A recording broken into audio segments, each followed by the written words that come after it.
United States government owes $37 trillion. That's more debt than any nation in human history, more debt than the entire global economy produced in a single year just 2 decades ago. And here's what nobody's telling you: they're not planning to pay it back. They're planning to erase it.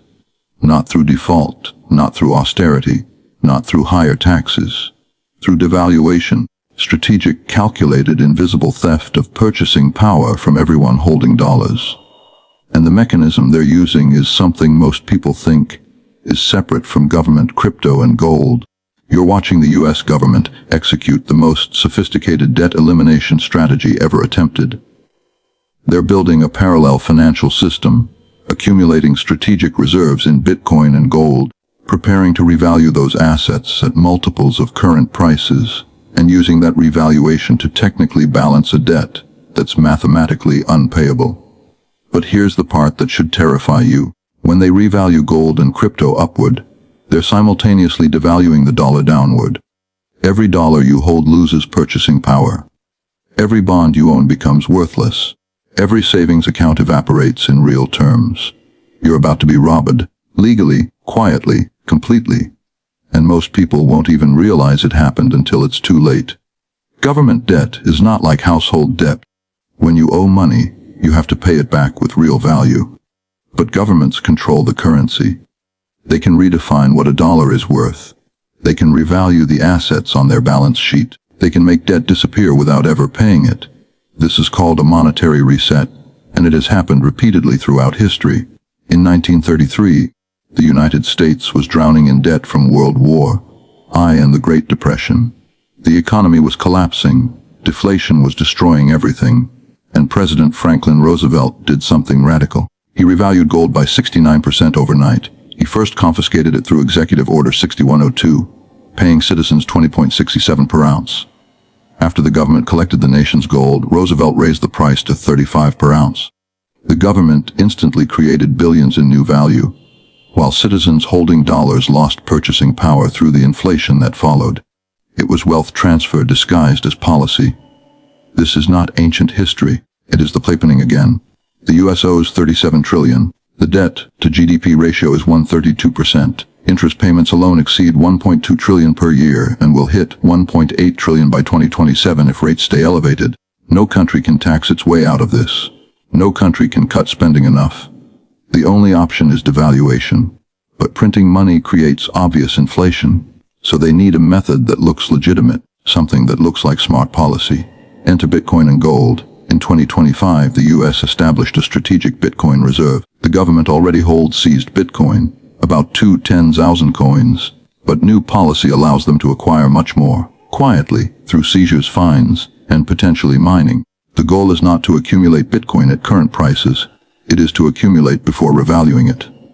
Imagine the U.S. quietly acquires 1 million Bitcoin, then announces a strategic reserve valuation of 1 million per coin. Overnight, the value on their balance sheet jumps from 120 billion to $1 trillion. The market follows because the U.S. becomes the largest holder and sets the floor. Bitcoin surges and the dollar weakens. The U.S. officially holds 133 tons, worth 731 billion at today's prices, but on the government's books, gold is valued at only 42.22 per ounce, a leftover accounting metric from 1973. A revaluation to 20,000 per ounce instantly turns 11 billion of book value into more than 5 trillion. Combine gold and Bitcoin revaluations and the government can create over 6 trillion in new balance sheet value, but this comes at a cost. The dollar collapses. If gold rises from 2,800 to 20,000, the dollar loses 85% of its value relative to gold. If Bitcoin rises from 100,000 to 1 million, the dollar loses 90% relative to Bitcoin. And when the dollar collapses relative to hard assets, it collapses relative to food, energy, housing, everything. Prices explode. Real inflation hits 20% to 30% per year. Wages fail to keep up. Bonds become worthless. The government's 37 trillion debt shrinks in real terms to 15 trillion. Debt erased. Savers destroyed. The middle class wiped out. And it's all legal. This is the same pattern seen in Weimar Germany, Argentina, Zimbabwe, and Venezuela. Governments drown in debt, devalue the currency, erase obligations, and destroy savers. The U.S. is following the same script, but branding it as strategic reserve revaluation. and sound money restoration. The timeline is already unfolding: accumulation in 2025, crisis in 2026, revaluation in 2027. Those holding dollars, bonds, or savings accounts will be devastated. Those holding hard assets, gold, Bitcoin, real estate, commodities, will preserve or multiply their wealth. This is the reset. This is the plan, and it has already begun. The idea that humanity is trapped in an invisible, evolving control system begins with the recognition that most forms of modern control no longer rely on physical chains or visible authoritarian structures, but instead operate through subtle, psychological, and systemic mechanisms that shape how people think, behave, and make decisions. This system works best when individuals believe they are acting out of free will while actually following paths that have been predetermined for them through cultural conditioning, educational design, and economic structures that reward obedience and punish deviation. From early childhood, people are introduced to norms, rules, expectations, and beliefs that define what is acceptable, possible, or desirable. And these frameworks become so deeply internalized that challenging them feels like challenging reality itself. Because the control is embedded into social institutions like schools, media, governments, corporations, and even social interactions, people rarely question its legitimacy. Instead, they adjust themselves to fit within it, assuming this is simply how life works. The system evolves by studying human behavior and learning how to influence it more efficiently, shifting from force-based control to more psychological forms that rely on persuasion, incentives, and emotional manipulation. This makes the system harder to detect because people no longer see chains or threats, but rather opportunities, conveniences, and social rewards that encourage compliance. As individuals pursue stability, acceptance, or success, they unknowingly align themselves with structures designed to limit their true freedom of thought and movement. The system thrives when individuals stay busy, distracted, exhausted, or emotionally dependent on external validation, as these states reduce the inclination to question deeper patterns or hidden motives behind societal expectations. By creating a world where people must constantly chase money, status, or approval, the system ensures most individuals remain too occupied to search for the mechanisms shaping their lives. The illusion of choice becomes a powerful tool within this control structure. People feel in control because they can choose between brands, careers, lifestyles, or political parties. But the underlying frameworks remain the same, ensuring that all paths ultimately lead back into the system. The sense of personal freedom becomes a shield that prevents individuals from recognizing how limited and pre-designed their choices truly are. Media narratives reinforce this illusion by promoting stories that focus on personal responsibility while ignoring structural limitations, making people believe their situation is entirely due to their own decisions rather than a larger system influencing those decisions from the shadows. Fear plays a central role in maintaining the invisible cage, as fear of failure, poverty, rejection, or uncertainty pushes people to stay within safe boundaries defined by the system. Even when individuals sense that something is wrong or feel trapped by expectations, the fear of stepping outside established norms keeps them compliant. The system doesn't need to enforce rules violently when psychological boundaries are already strong enough to prevent rebellion. Those who attempt to break free often face social pressure, economic barriers, or emotional resistance from others who are still deeply tied to the system, creating a self-policing environment where people enforce the very limitations that harm them. Over time, the control system becomes so integrated into daily life that questioning it feels abnormal. People learn to measure their worth through productivity, possessions, and social approval, all of which tie them further into the system structure. The more society evolves, the more invisible the mechanisms become, and the more sophisticated the methods of manipulation grow, making the trap tighter without people noticing. The system does not require individuals to feel oppressed. It only requires them to feel comfortable enough to avoid questioning anything deeper. Thus, the invisible cage remains strong, not because people are powerless, but because they never realize they are trapped in the first place. The system constantly upgrades itself by adapting to human awareness, technological progress, and social evolution, shifting from old forms of control toward newer, more sophisticated methods that blend into everyday life, so seamlessly that most people never recognize the transition. In the earliest stages, control relied on simple force, physical dominance, and visible authority, where people could easily identify who held the power and how it was being used. But force invites resistance, and resistance exposes the system's vulnerabilities, so over time, those in power learned to replace brute strength with mechanisms that felt less oppressive and more natural. Money became the next tool, transforming obedience into economic necessity. People were no longer chained physically but financially, bound to jobs, debts, and markets that dictated their choices while giving them the illusion that they were working for personal success rather than systemic survival.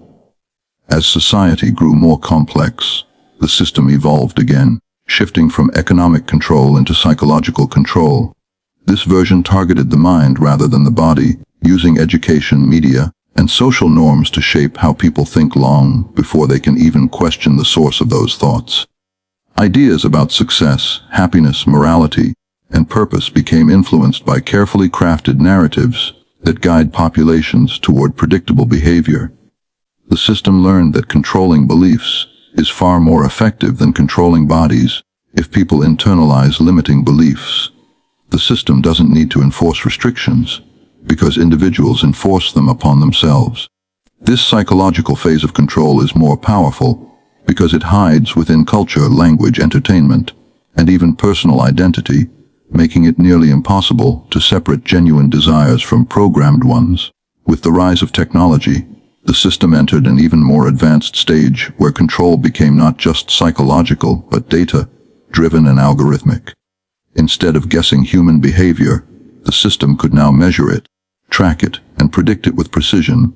Every search, message, purchase, movement, and emotional reaction became a data point used to refine influence. Technology offered convenience as the bait, while quietly building a digital infrastructure that made surveillance effortless and manipulation subtle. People embraced devices, platforms, and digital lifestyles without realizing they were feeding a system that studied them more deeply than they understood themselves. This technological evolution allowed the system to personalize control, adjusting its methods to each individual's preferences, fears, and habits, creating a tailored invisible cage that feels comfortable and familiar. The most dangerous part of the system's evolution is that each upgrade makes the previous form look primitive and obvious, leading people to believe they are now freer simply because the chains are harder to see. Older forms of control are criticized and rejected, while newer forms are celebrated as progress, even though they ultimately serve the same purpose of keeping individuals within predetermined boundaries.